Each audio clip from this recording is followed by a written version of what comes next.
ৰচোন ৰ তই ইমান মূৰটো খজুৱাই খজুৱাই ক'ৰ পৰা আহিলি কিনো কম বাইদেউ অমিয়া খুৰীহঁতৰ ঘৰলৈ গৈছিলোঁ সকাম মাতিবৰ কাৰণে আৰু আপোনালোকে চোন জানেই অমিয়া খুৰীৰ কথা কিমান বছৰ যে গাই ধোৱা নাই আৰু গা নোধোৱাৰ কাৰণে চুলিত একেবাৰে উকনিয়ে ভৰি ভৰি গৈছেগৈ সেই তেখেতৰ ঘৰলৈ গ'লে মূৰত উকনি লাগিবই আৰু মোৰ সেইকাৰণে মূৰটো ইমানে খজুৱাই আছে নহয় এতিয়া গৈ ভালকৈ মূৰটো চাফা কৰিব লাগিব ঘৰত সেইটো কথা মানে আচৰিত লাগে দেই মানুহজনীক দেখিলে মূৰত ইমানকে উকনি আছে আৰু ওচৰলৈ যাবই নোৱাৰি ইমানে গাটো গোন্ধায় তথাপিতো মানুহজনী কেনেকে যে আছে ভগৱানেহে জানে এই অমিয়া খুৰীৰ দেখোন হা সম্পত্তি টকা পইচাৰ একো অভাৱে নাই তথাপিতো মানুহজনী কিয় এনেকে থাকে নাজানো আৰু দেই মোৰ মূৰত বহুত উকনি আছে যদিও মোৰ অলপো বেয়া নালাগে ভালহে লাগে কিন্তু কিছুমান মানুহে মোক ৰাস্তা ঘাটে দেখিলেই কয় অমিয়া খুৰী আপুনি গা ধুব আৰু অকমান সফাকে থাকিব মূৰৰ উকনিবোৰ অতৰাব বেমাৰ হ'ব বুলি কয় কিন্তু সিহঁতি নাজানে যে মই অকলহৰীয়া সদায় অকলে অকলে থাকিব লাগে কিন্তু এই মূৰৰ উকনিবোৰ দেখিয়ে মোৰ কিবা এটা মনটো ভাল লাগি থাকে কোনোবা যেন মোৰ লগত আছে তেনেকুৱা লাগে মই কেতিয়াও মোৰ মূৰৰ উকনিবোৰ অতৰাই নেপেলাওঁ আৰু কেতিয়াও গা নোধোঁ যদি মোৰ মূৰৰ উকনিবোৰ আঁতৰি যায় তেতিয়াহ'লে মই আকৌ অকলহৰীয়া হৈ যাম বহুত দুখ লাগিব তেতিয়া গোটেই গাঁওখনতে বিহুৰ চান্দা বিচাৰি বিচাৰি মাত্ৰ আমি 30,000 টকাহে পাইছোঁ এতিয়া এই 30,000 টকাৰে কেনেকৈ এখন বিহু পাতিব পাৰিম মোৰ কিন্তু ডাঙৰ চিন্তাহে হৈছে চিন্তা নকৰিবি বিহুখন আমি ধুনীয়াকৈ পাতিব পাৰিম চান্দা বিচাৰিবলৈ গাঁৱত এতিয়াও দুঘৰ তিনিঘৰ মানুহ আছে সিহঁতৰ পৰা যদি অকণমান বেছি বেছি পইচা আমি বিচাৰোঁ তেতিয়া আমি ধুনীয়াকৈ বিহুখন পাৰ কৰিব পাৰিম ঐ জাননে এইটো হৈছে আমাৰ গাঁৱৰ অমিয়া খুৰীৰ ঘৰ ল'ৰা ছোৱালী একো নাই সেইকাৰণে বহুত টকা পইচা আছে আমি যদি এতিয়া বিহুৰ কাৰণে চান্দা বিচাৰি অকণমান সৰহকৈ পইচা বিচাৰোঁ আমাক নিশ্চয় দিব অমিয়া খুৰী আমি বিহুৰ চান্দা বিচাৰি আহিছোঁ ভিতৰত আছে যদি অকণমান বাহিৰলৈ ওলাই আহক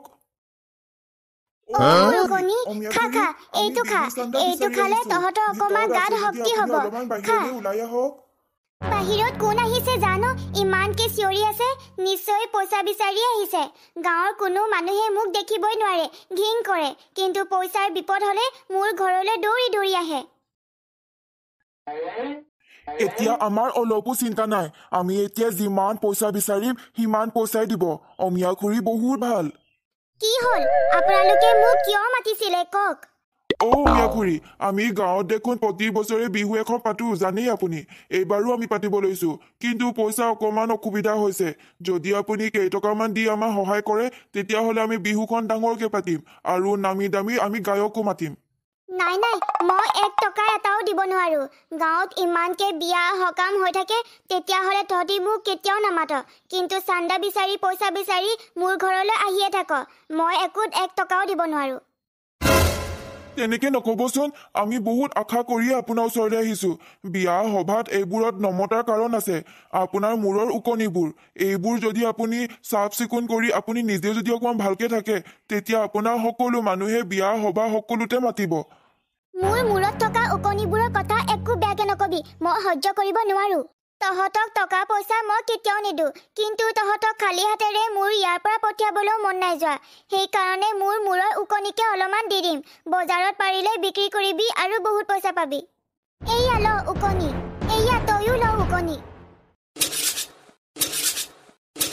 উফ মূৰটো ইমান খজুৱাইছে উকনি গোটেইখিনি মোৰ মূৰতে দিলে চাগে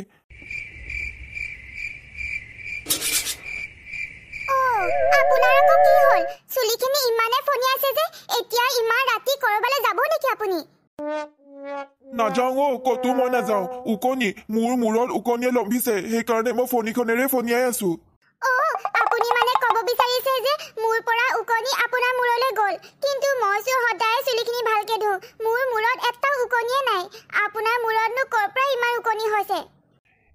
নকবা আৰু বিহুৰ চান্দা বিচাৰি বিচাৰি শেষত আমি অমিয়া খুৰী ঘৰলৈ গৈছিলোঁ বিহুৰ চান্দা অকণমান বেছিকৈ খুজিম আৰু বেছিকৈ দিব বুলি কিন্তু আমি যি আশাৰে গৈছিলোঁ সেই আশাটো পূৰ নহ'লেই কিন্তু মূৰত যিমান উকনি আছিল নিজৰ আমাৰ মূৰতহে দি পঠিয়ালে বৰ বেয়া মানুহ দেই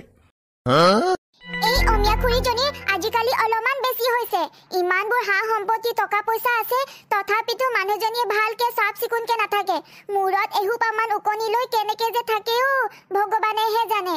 বিহুৰ চান্দা নিদিলে নাই কিন্তু নিজৰ মূৰৰ উকনিবোৰ বেলেগ মানুহৰ গাত দি দিয়ে নেকি ইমান বেয়া মানুহ আজিলৈকে দেখা নাই মই তাকেইতো ঐ উকনি তহঁতি অলপো চিন্তা নকৰিবি মই তহঁতি সদায় খাই থাকিব পৰাকৈ সকলো বস্তুৱে যোগান ধৰিম যোৱাকালি ইমান ডাঙৰ লেগ পিচটো তহঁতি খাই শেষ কৰি দিলি আজি এইবোৰ মেগী বনাই দিছো এইবোৰ খা সকলোৱে মিলি ভালকে খা হে ভগৱান এই মানুহজনীৰ মগজু বিকৃতি হৈছে নেকি কেনেধৰণৰ কথা কৈছে মানুহে মূৰৰ পৰা উকনি যাবৰ কাৰণে কি কি যে নলগাই মূৰত কিন্তু এই মানুহজনীয়ে মূৰত উকনি আৰু জন্ম দিবৰ কাৰণে খোৱা বস্তুহে দিছে C C C C C তাকেহে মানুহজনীৰ কথাবোৰ শুনি মই কিন্তু আচৰিতহে হৈছো এনেকুৱা মানুহ এইখন পৃথিৱীত থকাতকৈ নথকাই ভাল হে ভগৱান এই মানুহজনীক তোমালোকৰ ওচৰলৈ সোনকালে লৈ যোৱা যদি এনেধৰণৰ মানুহ এইখন পৃথিৱীত আৰু জন্ম হয় তেতিয়াহ'লে এইখন পৃথিৱীত মানুহৰ সলনি উকনিয়েহে ৰাজত্ব কৰিব প্ৰণাম যমৰাজ দেৱতা প্ৰণাম চিত্ৰগুপ্ত কোৱা কি কামত আহিবলগীয়া হ'ল মহাৰাজ আমি পৃথিৱীৰ পৰা এগৰাকী মহিলাক সোনকালে ইয়ালৈ আনিব লাগিব কাৰণ সেইগৰাকী মহিলাই পৃথিৱীত মানুহৰ সলনি উকনিৰ দেশ এখন বনাবলৈহে বিচাৰি আছে হ'বলা কি কৈছা ভালকে কোৱা মই বুজি পোৱা নাই মানে মহাৰাজ পৃথিৱীত এগৰাকী মহিলাই বহুত আচৰিত ধৰণৰ কাম কৰিছে মূৰত কেৱল উকনিক জন্ম দিছে আৰু আমি সকলোৱে জানো উকনি হৈছে এটা ডাঙৰ ৰাক্ষস ই মানুহৰ তেজ খায় আৰু সেই মহিলাগৰাকী ঘৰলৈ যোন মানুহ যায় সকলোকে নিজৰ মূৰৰ উকনিবোৰ দি দিয়ে যাৰ কাৰণে গাঁৱৰ মানুহ চহৰৰ মানুহ গোটেই সমাজখন বহুত চিন্তিত পৰিছে হয় নেকি তেনেহ'লে পলম কৰি লাভ নাই তুমি এতিয়াই যোৱা পৃথিৱীলৈ আৰু সেই মহিলাগৰাকী এতিয়াই ইয়ালৈ লৈ আনা নহ'লে গোটেই পৃথিৱীখন উকনি উকনি কৰি পেলাব ঠিক আছে মহাৰাজ মই এতিয়াই সেই মহিলাগৰাকী লৈ আনো বাইদেউ মোক কিছু টকা নহ'লে অলপ খাদ্য দি সহায় কৰক এসপ্তাহ দিন ধৰি একো খাবই পৰা নাই সহায় কৰক মোক তহঁত সকলোৰে হৈছে কি কেৱল মোৰ ঘৰলৈ আহি পইচা বিচাৰি থাক মোৰ বহুত পইচা আছে বহুত হাঁহ সম্পত্তি আছে কিন্তু মই তহঁতৰ নিচিনা মানুহৰ কেতিয়াও নিদো কেতিয়াও সহায় নকৰোঁ মই কেৱল মোৰ নিজৰ মূৰৰ উকনিবোৰকহে ভালকৈ খুৱাই বুৱাই ডাঙৰ দীঘল কৰিম তহঁতক মই একো সহায় নকৰোঁ আপুনি মোক গালি সপনি পাৰি খেদি দিয়া হ'লেও মই গুচি গ'লোহেঁতেন কিন্তু আপুনি মোক অপমান কৰিলে মোক আপুনি মাৰিলে আপোনাৰ যেতিয়া মৃত্যু হ'ব তেতিয়া ভগৱানেও আপোনাক ডাঙৰ শাস্তি দিব চাই থাকিব ডাঙৰ শাস্তি দিব মোৰ কেতিয়াও মৃত্যু নহয় মই অমৰ হয় মোক যদি আকাশৰ পৰা যমৰাজ দেৱতা আহি লৈ যাব বিচাৰে তেতিয়া হ'লেও মই কেতিয়াও নাযাওঁ মই এটা কথা মন দি শুন মই যেতিয়ালৈকে জীয়াই থাকিম তেতিয়ালৈকে এইখন পৃথিৱীত মানুহৰ সলনি মোৰ মূৰৰ উকনিবোৰকহে মই ৰাজত্ব কৰিবলৈ শিকাম সেইকাৰণে মোৰ যিমান টকা পইচা আছে সেইবোৰেৰে মই মোৰ মূৰৰ উকনিবোৰক ভালকৈ খুৱাই বুৱাই ডাঙৰ দীঘল কৰিব লাগিব তাৰ পিছতহে মই মৃত্যুক সাৱটি ল'ম খা মোৰ উকনি মই জীয়াই থকালৈকে তহঁতি ভাল ভাল বস্তু খাই বৈ ডাঙৰ দীঘল হৈ ল কাৰণ কিছুদিনৰ পিছত এইখন পৃথিৱীত তহঁতি ৰাজত্ব কৰিব লাগিব তুমি কোন ঘৰত এনেকে যে সোমাই আহিছা মানুহ থাকিলে ঘৰত এনেকেই মনে মনে সোমাই আহিব যে নালাগে সেইটো কথা নাজানা নেকি ওলাই যোৱা বাহিৰলৈ ওলাই যোৱা মোক যমৰাজ দেৱতাই আকাশৰ পৰা পঠিয়াইছে আপোনাক নিবলৈ মানে আপুনি ভাবি লওক যে আপোনাৰ মৃত্যু আজিয়ে নাই মই কি দেখিছো মোৰ আজি মৃত্যু নাই মই ইমান সোনকালে মৰিব নোৱাৰো মোৰ বহুত আশা আছে বহুত সপোন আছে কৰিবলগীয়া বহুত কাম আছে সেইবোৰ কোনে কৰিব আপুনি নাযাওঁ বুলি ক'লে জানো হ'ব আপোনাৰ আজিয়ে মৃত্যু সেইকাৰণে আপুনি মোৰ লগত এতিয়াই যাবই লাগিব ব'লক মই যাম বাৰু কিন্তু মোৰ এটা শেষ আশা আছে সেই আশাটো পূৰ কৰিবলৈ আপুনি দিব নেকি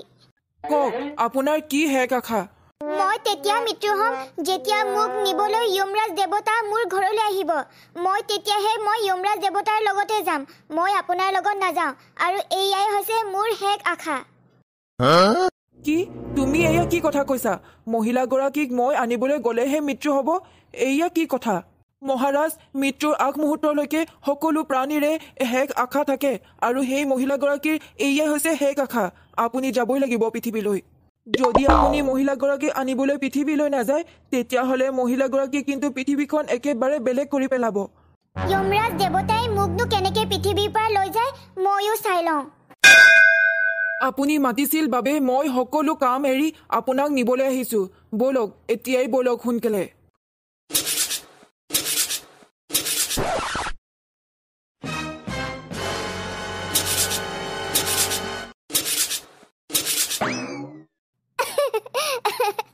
মোক নিবলৈ আহে, নিজে ভয়তে পলালে। সেই মানুহগৰাকী বহুত বুদ্ধিয়ক। নিজৰ মূৰৰ ওকণি মোৰ মূৰত দি দিলে। এতিয়া ইমান খজুৱাইছে মোৰ চুলিখিনি। বৰ আচৰিত মানুহ দেই। আপোনাক দেখি অলপো ভয় নকৰিলে। তেনেকুৱা মানুহক আমি কিন্তু শাস্তি দিহে পৃথিৱীৰ পৰা ইয়ালৈ আনিব লাগিব। তেনেকুৱা মানুহক কেনেকৈ যে শাস্তি দিব লাগে মই সেয়া ভালকৈ জানো। এতিয়া মই ওকণিৰ ৰূপ লৈ পৃথিৱীলৈ যাম আৰু সেই মানুহগৰাকীক মৃত্যু কৰি পৃথিৱীৰ পৰা লৈ আনিম। মোৰ এইটো ৰূপ মহিলাগৰাকীয়ে কেতিয়াও চিনি নাপাব। মই এই ৰূপেৰে মহিলাগৰাকীৰ মৃত্যু কৰি পৃথিৱীৰ পৰা আনিব লাগিব।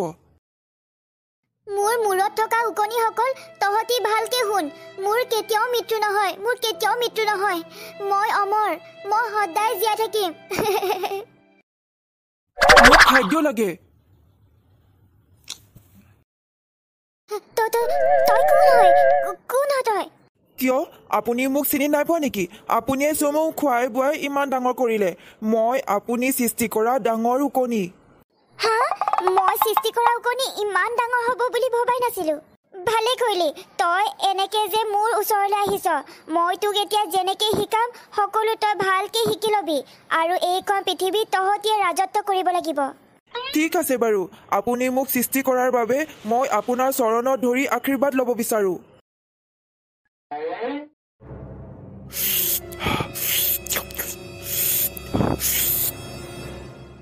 তই এয়া কি কৰি আছ? কি কৰি আছ? মোৰ গাটো একেবাৰে দুৰ্বল দুৰ্বল লাগি গৈছেগৈ। তই এয়া কি কৰিলি? মই এতিয়া উঠিবই নোৱাৰো। গাত অলপো শক্তিয়ে নাই। কি কৰিলি তই মোক? মই আপোনাৰ শৰীৰৰ পৰা আপোনাৰ যিমান তেজ আছিলে সকলোবোৰ শুহি খাই পেলালোঁ। এতিয়া আপুনি কোনো কামৰ নহয়। সেইকাৰণে এতিয়া আপুনি মোৰ লগত যাবই লাগিব। মই হৈছোঁ যমৰাজ দেৱতা। এতিয়া আপোনাৰ মৃত্যুৱে শেষ যাত্ৰা। ব'লক মোৰ লগত।